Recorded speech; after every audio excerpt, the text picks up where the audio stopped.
দর্শক, tax time প্রতি বছরের মতো এবারও ট্যাক্স নিয়ে কাজী আলম বাবুর বিশেষ প্রতিবেদন। সুপ্রিয় দর্শক, আশা করছি আপনারা সবাই ভালো আছেন নিরাপদে। ট্যাক্স সিজন আগামী 30 এপ্রিল আনুষ্ঠানিকভাবে পর্দা নামবে এবছরের ট্যাক্স সিজনের। গত বছর যেমন 1 সেপ্টেম্বর পর্যন্ত ট্যাক্সের সময়সীমা বাড়ানো হয়েছিল, এবার সেটি বাড়ার কোনো সম্ভাবনা নেই, অন্তত এই মুহূর্তে সেরকম কোনো ঘোষণা আসেনি। দর্শক, গত পর্বে আমরা একটি আপডেট আপনাদেরকে জানিয়েছিলাম ওয়ার্ক ফ্রম হোম। আজকে আরেকটি আপডেট একটু জানিয়ে রাখি, সেটি হচ্ছে কানাডা ট্রেনিং ক্রেডিট। এটি প্রতি বছর আপনি করতে পারবেন যদি আপনি কানাডিয়ান রেসিডেন্স হন এবং আপনার বয়স 26 থেকে 65-র মধ্যে থাকে। এমপ্লয়মেন্ট ইনকাম যদি আপনার ন্যূনতম $10,000 থাকে তবে আপনি এলিজিবল হবেন এই ক্লেমটি করার জন্য, এবং প্রতি বছর আপনি $250 ক্লেম করতে পারবেন। সর্বোচ্চ $5,000 পর্যন্ত আপনি ক্লেম করতে পারবেন আগামী বছরগুলোতে। এবং এটি আপনার ক্রেডিট লিমিটটি নির্ধারণ করা থাকে নোটিস অফ অ্যাসেসমেন্টে। গত বছরের যে ট্যাক্স ফাইলিং করেছিলেন তারপরে যে নোটিস অফ অ্যাসেসমেন্ট আপনারা পেয়েছেন রেভিনিউ কানাডা থেকে, সেখানে এটির উল্লেখ রয়েছে। এবং এই ক্রেডিটটি আপনি পাবেন সরাসরি রিফান্ড হিসাবে, অর্থাৎ $250 যদি আপনি ক্লেম করেন সরাসরি রিফান্ডের খাতে আপনার $250 চলে আসবে। দর্শক, এবার একটু অন্য বিষয়ে কথা বলি। আমরা সবাই আশা করি যে বেস্ট রিফান্ডটা যেন আমরা পাই। সেক্ষেত্রে কিন্তু আপনাকে প্রথম উদ্যোগী হতে হবে। যখন আপনি আপনার অ্যাকাউন্টেন্টের কাছে যাবেন তখন গত বছর 1 জানুয়ারি থেকে 31 ডিসেম্বর পর্যন্ত আপনার সিচুয়েশন কেমন ছিল সেটি তার সামনে তুলে ধরতে হবে। যেমন বাংলাদেশ কমিউনিটিতে অনেকেই বাড়ি কিনছেন, কিন্তু আপনার অ্যাকাউন্টেন্ট হয়তো জানেন না আপনি গত বছর বাড়ি কিনেছেন কি কেনেননি। যদি আপনি ফার্স্ট হোম বায়ার হয়ে থাকেন, সেটি কন্ডো বা বাড়ি কেনার ক্ষেত্রে, সেখানে আপনি $5,000 ক্রেডিট ক্লেম করতে পারবেন। এবং এই ক্রেডিটটি ক্লেম করলে $800 থেকে $1,500 ইনকামের উপর ডিপেন্ড করে, এরকম একটি অঙ্কের অ্যামাউন্ট কিন্তু সরাসরি রিফান্ড হিসাবে চলে আসে। সুতরাং এটি অল্প পয়সা নয়, যথেষ্ট ভালো একটা রিফান্ড। সুতরাং আপনাকেই জানাতে হবে যে আপনি বাড়ি কিনেছেন কিনা, তবে ফার্স্ট বায়ারদের ক্ষেত্রে এটি প্রযোজ্য। এবং সেক্ষেত্রে অ্যাকাউন্টেন্টকে আপনি যে মিউনিসিপ্যাল ট্যাক্সের পেপারটি রয়েছে সেই পেপারটি তাকে দিতে হবে, কারণ সেখানে একটি নাম্বার থাকে, সেটাকে বলা হয় ক্যাডাস্ট্রাল নাম্বার, 7 ডিজিটের। সেই নাম্বারটি ক্লেম করতে হয়। এটি গেল যেমন বাড়ি কেনার ক্ষেত্রে। দ্বিতীয় যে বিষয়টা হলো সেটি যেমন নোটিস অফ অ্যাসেসমেন্ট। আমাদের অভিজ্ঞতা থেকে দেখেছি যে অনেকে নোটিস অফ অ্যাসেসমেন্টটা পড়ে দেখেন না, কিন্তু ওটার মধ্যে কিন্তু ডিটেলস থাকে, RRSP ডিডাকশন লিমিট কত হবে, কত RRSP আপনি ডিডাক্ট করতে পারবেন, এই বিস্তারিত এগুলি থাকে। যেমন যে আপডেটের কথা বলা হলো কানাডা ট্রেনিং ক্রেডিট, সেটিও কিন্তু গত বছরের নোটিস অফ অ্যাসেসমেন্টে উল্লেখ আছে আপনি কতটুকু ক্লেম করতে পারবেন, এই বিষয়গুলি। তারপরে অনেকেই আমরা লক্ষ্য করি যে স্টুডেন্ট কিন্তু তারা শুধুমাত্র T4 রিলেভ 1 অর্থাৎ কাজের পেপারগুলো অ্যাকাউন্টেন্টের কাছে জমা দেন, এবং অ্যাকাউন্টেন্ট হয়তো জানেনও না যে আপনি ফুল টাইম কিংবা পার্ট টাইম স্টুডেন্ট। সেই ক্ষেত্রে স্টুডেন্টদের যে টিউশন ফিটি আছে অর্থাৎ T2202 এবং রিলেভ 8, এই দুটি পেপার যদি আপনি না সাবমিট করেন তবে ক্যালকুলেশন যেটা আসবে সেটির সাথে কিন্তু আপনি যে রিফান্ডটি পাবেন সেটি মিলবে না। এক্ষেত্রে অনেকেই আবার দেখেছে জানে না যে এই টিউশন ফির কাগজটি কোথায় থাকে। এই কাগজটি থাকে যে স্কুলে আপনি যাচ্ছেন বা আপনার বাচ্চারা যে স্কুলে যাচ্ছে, কলেজ এবং ইউনিভার্সিটি, সেই কলেজ এবং ইউনিভার্সিটির ওয়েবসাইটে প্রতিটা স্টুডেন্টের একটা অ্যাকাউন্ট থাকে, সেই অ্যাকাউন্টে এই ট্যাক্স পেপারটি পোস্ট করা হয়।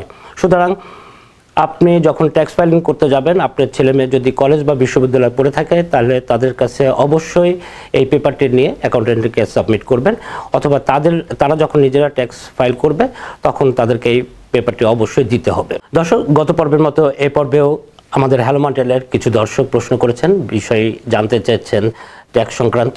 আমরা চেষ্টা করব সেগুলির উত্তর দিতে, আশা করি এতে অনেকে উপকৃত হবেন।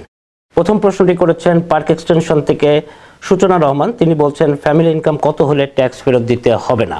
অনেক ধন্যবাদ সূচনা রহমান আপনার প্রশ্নের জন্য। ফ্যামিলি ইনকাম এবছর নির্ধারণ করা হয়েছে 38,975। এই অ্যামাউন্টের বেশি যদি আপনার ফ্যামিলি ইনকাম হয় তাহলে চাইল্ড ট্যাক্স বেনিফিট, GST এবং সলিডারিটি ট্যাক্স এগুলি কমতে থাকবে। যত বেশি ইনকাম হবে এই বেনিফিটের অর্থগুলি কমে আসবে নিচের দিকে। এর পরের প্রশ্নটি করেছেন লাসাল থেকে পিনাকি ভট্টাচার্য। তিনি বলছেন আমি বাড়িতে $30,000 মতো রেনোভেশনের কাজ করিয়েছি এবং জানতে পারলাম 1 বছরে 10,000-এর বেশি ক্লেম করা যাবে না। বিষয়টি আসলে কতটুকু সত্যি? প্রথম বিষয় হলো যে এটি একটি ভুল তথ্য যে $10,000 উপরে ক্লেম করা যাবে না। আর দ্বিতীয় যে বিষয়টি, রেনোভেশন বলে অ্যাকচুয়ালি কোনো শব্দ নাই। ট্যাক্স ফাইলিংয়ে রয়েছে রিপেয়ার এবং মেনটেন্যান্স। এখানে আপনাকে বাড়ির যে রিপেয়ারের জন্য যে খরচ বা মেনটেন্যান্সের জন্য যে খরচ, সেই অ্যামাউন্টটা আপনি এখানে ক্লেম করতে পারেন। তবে এর বাইরে যেগুলি আছে, যেমন interest on mortgage, insurance, property tax, এগুলো আপনি ক্লেম করতে পারেন। এবং অনেকেরই দেখা গেছে যে ইন্টারেস্ট অন মর্গেজ 10,000-এর উপরে আছে, সুতরাং আপনি সেগুলো ক্লেম করতে পারবেন। এবং বড় যে খরচগুলি আছে, যেমন আপনি রুফ চেঞ্জ করলেন বা নতুন করে বাথরুম বা কিচেন তৈরি করলেন, এগুলি বড় খরচগুলো কিন্তু আপনার এক্সপেন্সের মধ্যে আসবে না। এগুলোকে বলা হয় ক্যাপিটাল এক্সপেন্সেস, এবং এটা আপনি ট্র্যাকিং করে বাড়ি যখন বিক্রি করবেন তখন সেটা হচ্ছে ক্যাপিটালের সাথে যোগ করে ক্যাপিটাল গেইন কমাতে পারেন। এর পরের প্রশ্নটি করছেন প্লামমন্ডন এলাকা থেকে সরকার রাহান উদ্দিন ইমন। তিনি বলছেন আরআরএসপি কেন এবং কাদের জন্য কেনা প্রয়োজন? ধন্যবাদ ইমন আপনার প্রশ্নের জন্য। আরআরএসপি কেনা উচিত সবার জন্যই, বাট স্পেশালি যাদের হাই ইনকাম তাদের জন্য এটি খুবই সুবিধাজনক একটা বিষয়। কারণ হচ্ছে, প্রথম যে কারণটি সেটি হলো, আপনার যদি হাই ইনকাম থাকে তাহলে আপনি আরআরএসপিতে যথেষ্ট ট্যাক্স রিডিউস পাবেন, এবং এটা অনেকখানি পাওয়া যায় যাদের হাই ইনকাম রয়েছে। দ্বিতীয় যেটা, সেটা হচ্ছে যে আরআরএসপিকে আপনি যদি বাড়ি কিনতে চান সেটিকে ডাউন পেমেন্ট হিসাবে ইউজ করতে পারেন, এবং যদি হাজব্যান্ড ওয়াইফ মিলে কেনেন তাহলে $35,000-$70,000 পর্যন্ত আপনি ডাউন পেমেন্ট হিসাবে এটা ইউজ করতে পারবেন। এই সুবিধাটি রয়েছে।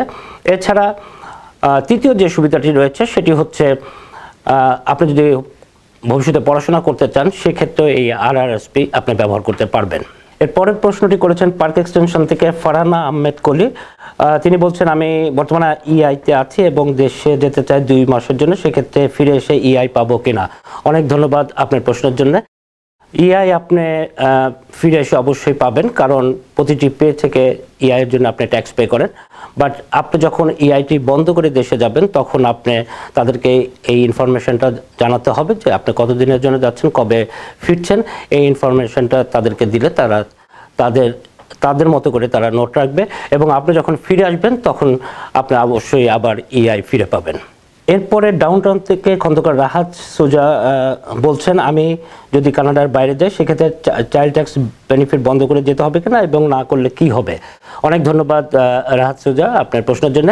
চাইল্ড ট্যাক্স বেনিফিট অবশ্যই বন্ধ করে যেতে হবে, কারণ এটির নিয়ম হচ্ছে যে আপনার সন্তান যখন এই দেশে থাকবে তখনই এটি আপনি পাবেন।